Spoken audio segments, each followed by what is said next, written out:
Monsieur Brahim Zened, vous êtes directeur artistique du festival Timitar, qui célèbre cette année sa 15e année. Une 15e année, donc, c'est vraiment une date anniversaire.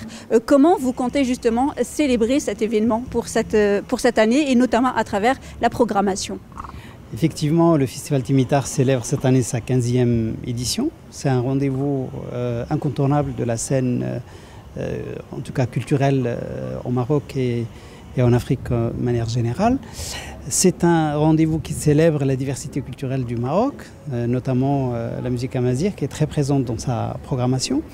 C'est aussi un rendez-vous culturel, c'est un rendez-vous qui accompagne la scène musicale locale, notamment à Agadir. Chaque année, nous accompagnons un artiste. Cette année, ce sera l'ensemble Ribab Fusion que nous accompagnons pour sortir son dernier album. Nous avons accompagné précédemment d'autres artistes comme Oudaden, Feu, Amorim Bark, Ali Fer et d'autres artistes. Donc c'est à la fois c'est un festival très ancré sur son territoire local, le Souss Massa, mais aussi c'est un festival, même s'il part de cette dimension micro-locale, c'est un festival qui va aussi vers l'universel en invitant des artistes du monde entier. Cette année, nous avons Inner Cycle qui célèbre ses 50 ans de carrière dans le cadre d'une tournée mondiale. Ils font une étape à Agadir dans le cadre du festival Timitar. Ils seront à l'ouverture. Et puis nous avons des projets de création, comme le projet 3MA qui réunit Driss El Maloumi du Maroc, Balaké Sissoko du Mali et puis Radzer de Madagascar, qui est un projet qui est né à Agadir, qui a fait le tour du monde avec plus de 300 concerts à travers la planète et qui viennent...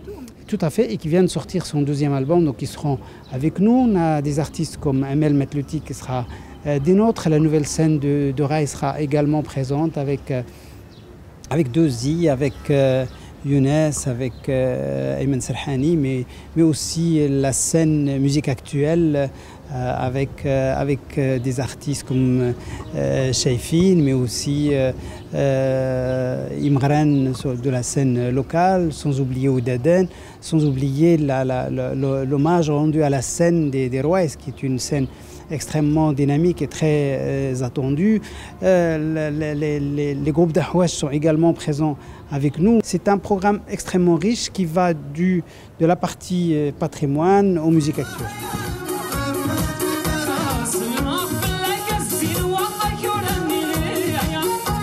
Justement, je voudrais parler de musique. En 15 ans, comment vous avez vu évoluer la musique amazigh? Parce qu'il faudrait aussi nous dire en fait, que cette musique, en fait, c'est quoi sa spécificité? Est-ce que c'est la langue ou est-ce que la musique amazigh est vraiment spéciale et elle a quand même ses spécificités?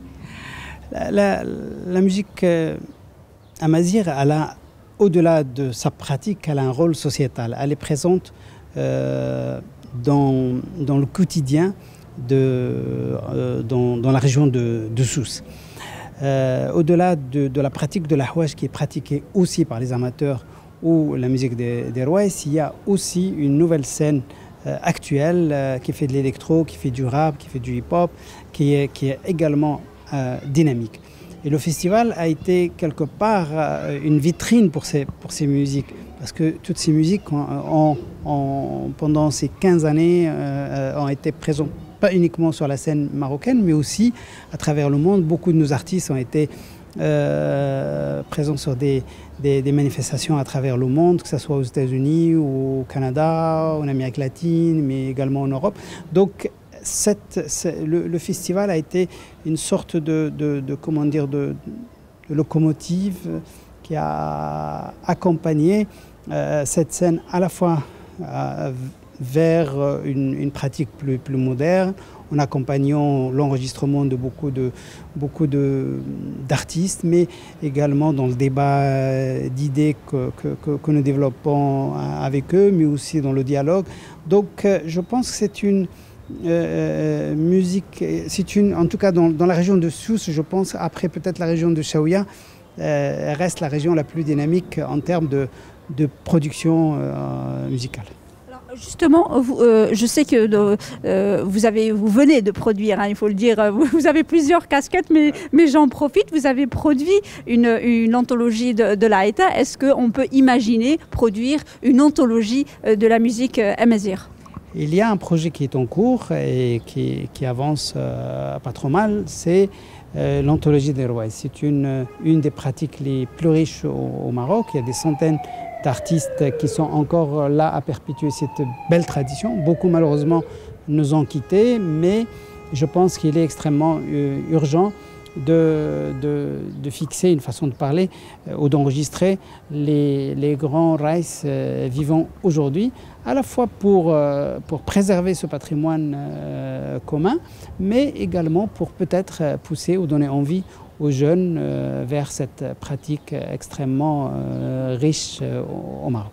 Une dernière question. En ces 15 ans de festival, comment vous avez vu évoluer la musique amazigh? Certes, il y a une nouvelle scène, il y a aussi la plus ancienne, mais comment vous voyez l'évolution justement de cette scène amazigh? Parce qu'on voit quand même de nombreux groupes de musique se former à travers le monde, hein, il faut dire les choses telles qu'elles sont. Comment vous voyez justement cette évolution? Je pense que l'évolution de la scène musicale amazigh, elle ressemble à l'évolution de la scène musicale marocaine de manière générale.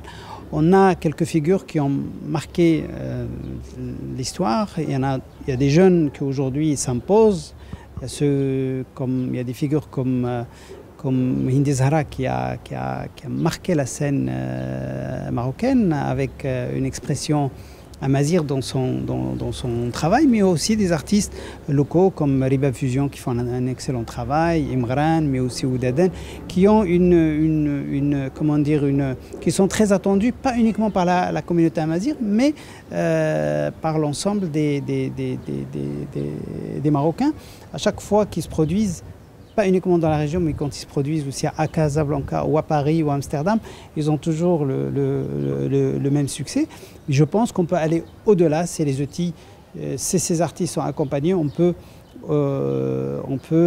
peut-être provoquer une dynamique encore plus attrayante, plus intéressante. Ce que vous me disiez, la Hindi Zahra et Amsterdam, est-ce que justement la communauté marocaine installée à l'étranger a participé justement à faire briller un peu cette musique amazigh à travers le monde?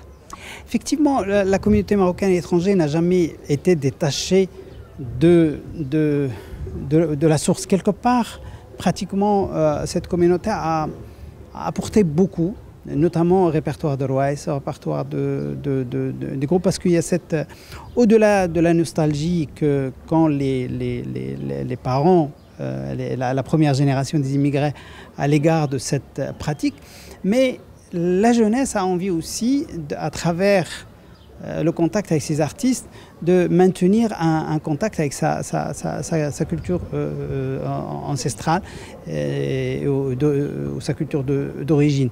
Mais il est nécessaire aussi d'apporter à cette communauté vivant à l'étranger aussi un regard sur l'évolution moderne du pays. Il y a peut-être une partie de la scène moderne marocaine est moins connue chez ces communautés. Il y a peut-être un travail à faire pour ne pas maintenir un regard que nostalgique, mais aussi de montrer un Maroc moderne dans sa diversité, parce que quand on parle amazirité, il y a aussi un aspect contemporain qu'il ne faut jamais négliger.